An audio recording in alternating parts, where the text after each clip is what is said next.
Daund police स्टेशनच्या हद्दीमध्ये 4:15 वाजताच्या सुमारास पुणे सोलापूर हायवेवर स्वामी चिंचोली या गावाच्या पुढे 200-300 मीटर अंतरावर एक प्रवासी वाहन पुणेहून सोलापूरला जात असताना त्या ठिकाणी एका चहाच्या टपरीवर चहा घेण्यासाठी पिण्यासाठी थांबलेले होते।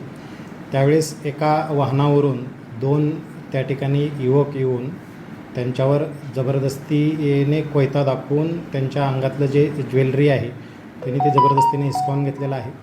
त्यामधील एक 17 वर्षाची जी मुलगी आहे तिला धमकावून त्यांनी त्या चहाच्या टपरीच्या पाठीमागे घेऊन जाऊन तिच्यावर अतिप्रसंग करण्याचा त्यांनी प्रयत्न केलेला आहे। या अनुषंगाने दौंड पोलीस स्टेशन येथे गुन्हा दाखल असून सध्या या गुन्ह्याचा पुढील तपास सुरू आहे।